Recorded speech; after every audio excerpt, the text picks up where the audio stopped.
Good morning 10th class. बेटा आपकी आज की वर्कशीट है, वर्कशीट नंबर 86। 14 तारीख की वर्कशीट है। हम लोगों ने अर्थशास्त्र का चैप्टर शुरू किया है, वैश्वीकरण और भारतीय अर्थव्यवस्था। तो जब भी हम कोई चैप्टर पढ़ते हैं तो उससे पहले हम जो हमारा चैप्टर का नाम है उसको हम समझते हैं कि इसका क्या अर्थ है। तो हमें सबसे पहले वैश्वीकरण का अर्थ समझना है कि वैश्वीकरण क्या होता है। विभिन्न देशों के बीच परस्पर संबंध और तीव्र एकीकरण की प्रक्रिया ही वैश्वीकरण है। जब विभिन्न देशों के बीच संबंध बढ़ते हैं, विश्व एक होते हैं विश्व के देश, तो उसे हम वैश्वीकरण कहते हैं। और इस वैश्वीकरण को पूरा करने के लिए एक मुख्य जो भूमिका निभा रही हैं वो हैं बहुराष्ट्रीय कंपनियां। इसका मीनिंग अभी हम पढ़ेंगे। विभिन्न देशों के बीच अधिक से अधिक वस्तुओं और सेवाओं, निवेश, प्रौद्योगिकी का आदान प्रदान हो रहा है। विगत कुछ दशकों की तुलना में विश्व के अधिकांश भाग एक दूसरे के अधिक संपर्क में आए हैं।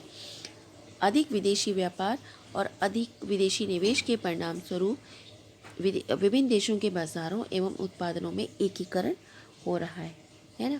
पहले जो अगर व्यापार एक ही देश के अंदर है, यही हम आयात निर्यात अपने एक राज्य से दूसरे राज्य करते हैं, लेकिन जब हम इसको बढ़ाते हैं अन्य देशों में, अन्य देशों के साथ हमारे संपर्क बढ़ते हैं, वहाँ के लोग यहाँ कंपनीज खोलते हैं, हम बाहर के देशों में कंपनी खोलते हैं, तो इससे ये विश्व क्या है पूरा एक सिमट जाता है, इसका एकीकरण हो जाता है और इसे ही हम वैश्वीकरण की प्रक्रिया कहते हैं।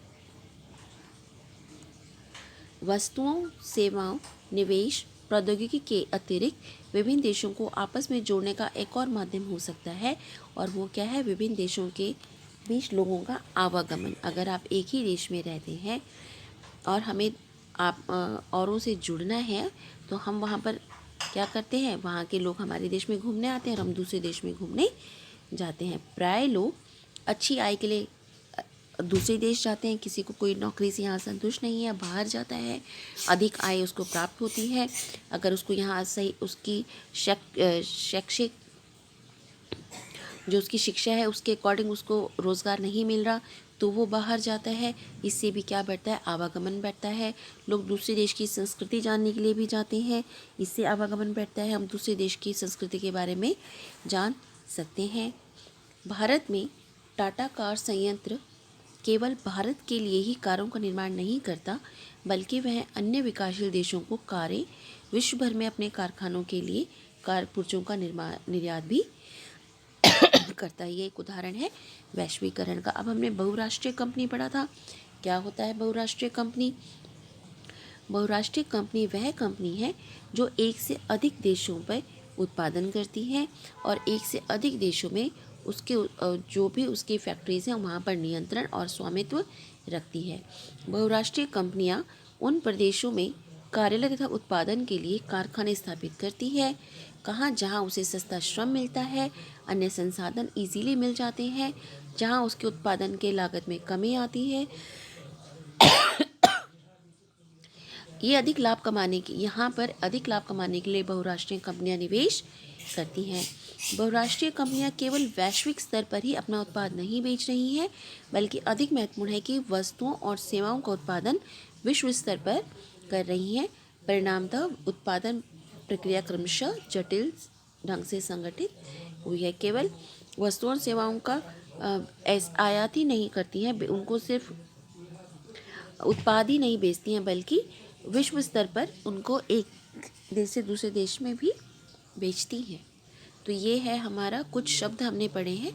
बहुराष्ट्रीय कंपनी और वैश्वीकरण का अर्थ हमने पढ़ा है।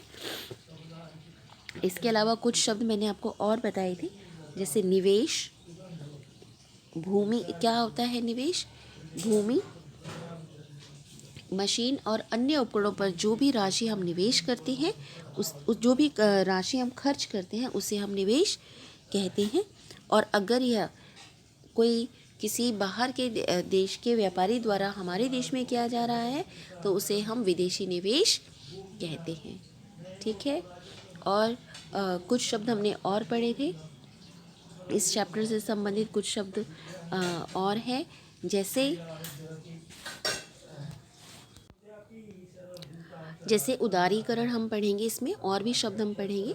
तो आज के इस वर्कशीट में हमने ये शब्द सीखे हैं, इनको आप लोग सही से कर लेंगे। अब नीचे क्वेश्चंस देखते हैं। क्वेश्चन क्या है आपका, वैश्वीकरण से आप क्या समझते हैं, अपने शब्दों में स्पष्ट कीजिए।